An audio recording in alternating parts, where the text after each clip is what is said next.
If I was most people, I would not worry about that Transparency Act.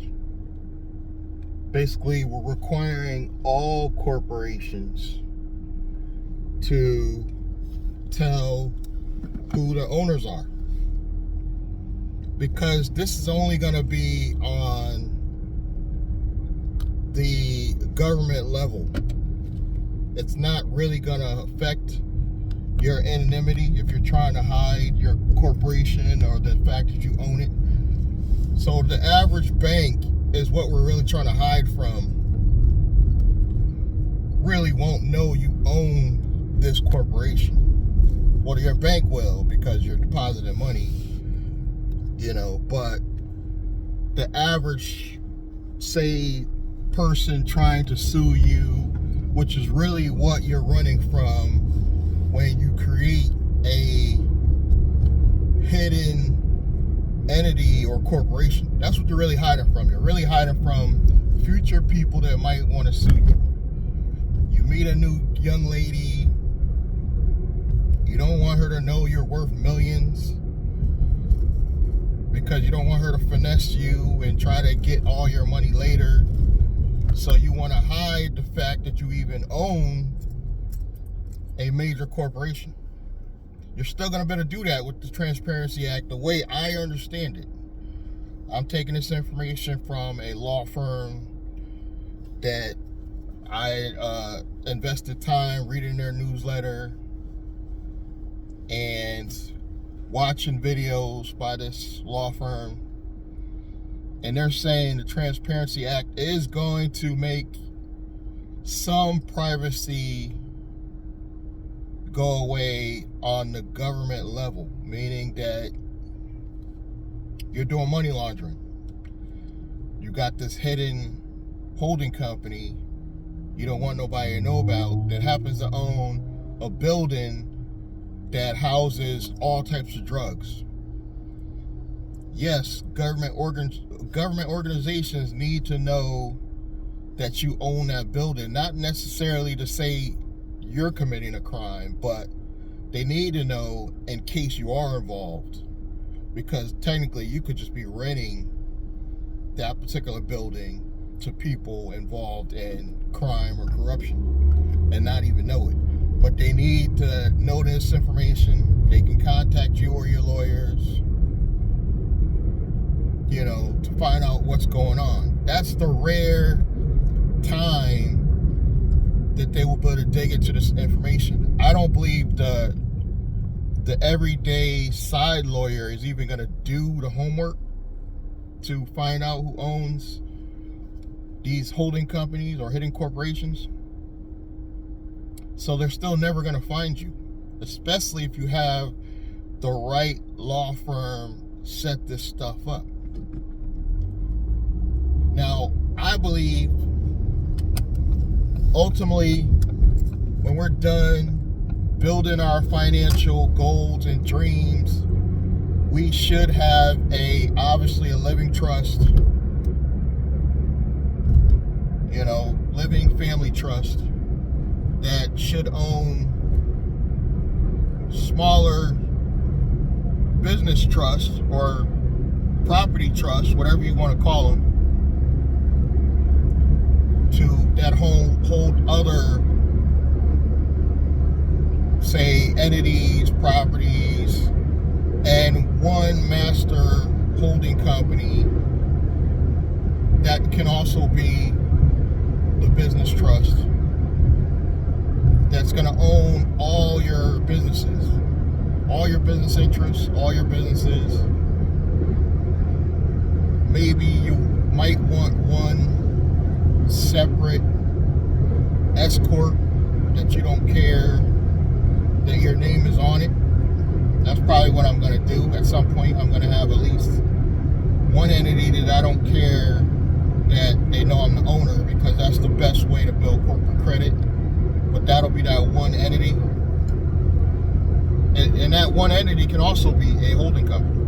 So that company in itself could be the holding company. These people will just not let you over. It just kills me.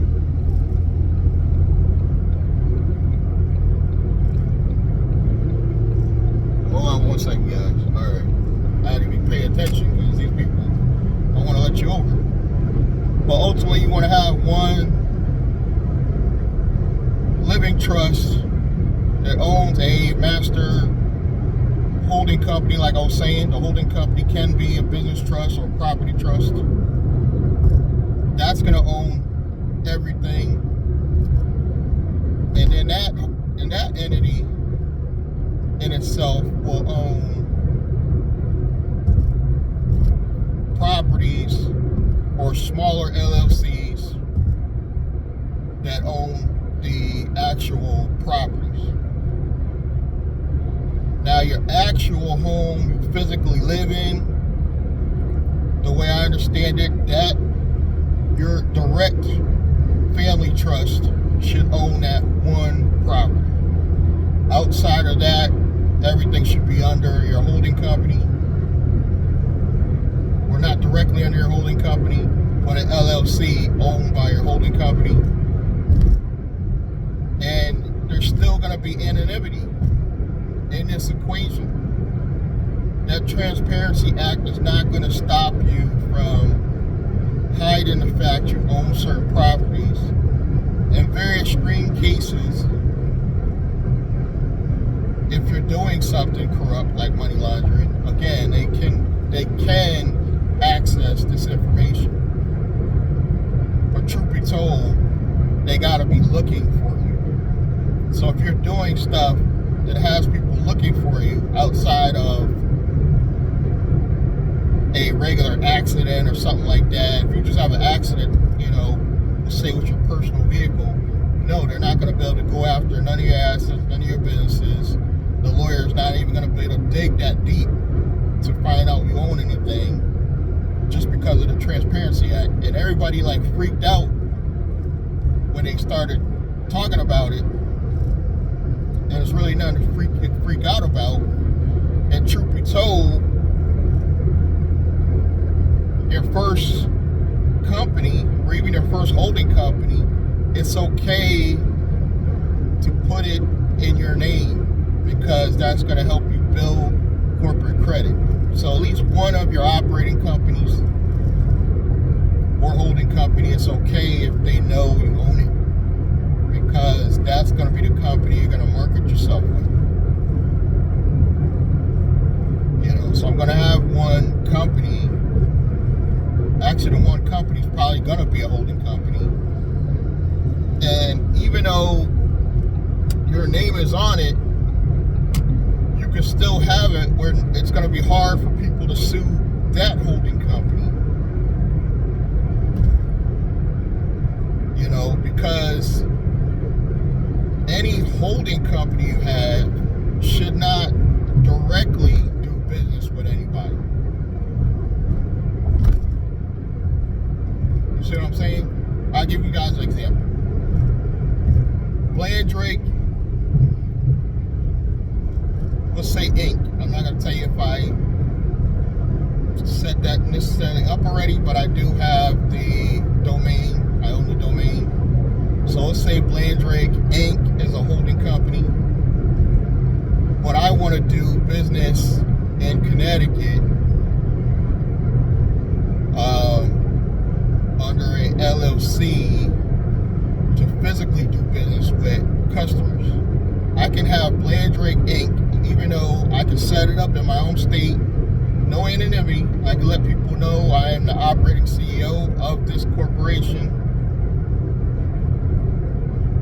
And it will be fine because Blandrake, let's say LLC, owned by Blandrake Inc., could be the actual operating company.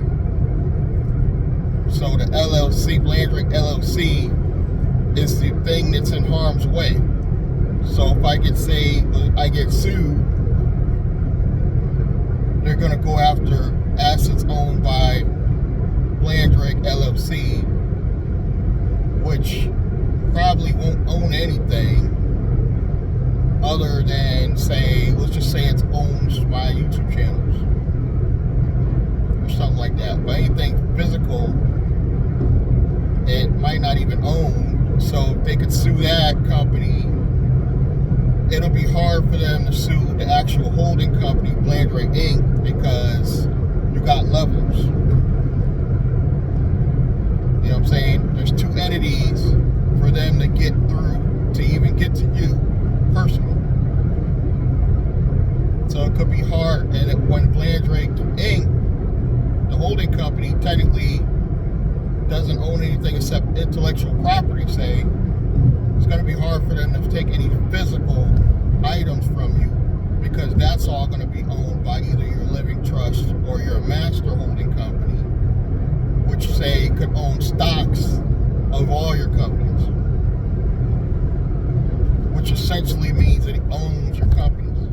Even if you have an S corp, people saying an S corp can only be owned by a person.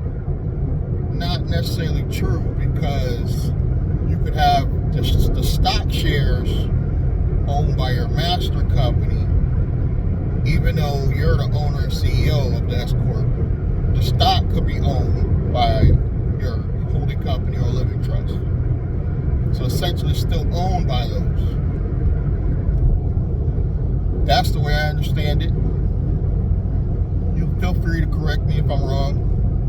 You know, I don't pretend to be a financial guru, you know, but I'm learning a lot as I go through the different stages of corporations and dealing with lawyers and law firms, and I know the Transparency Act isn't going to stop you from hiding your personal assets necessarily for the average law firm that may go after you. Yes, the government will have access to this information, of course, but it's not the end of the world that they own this information.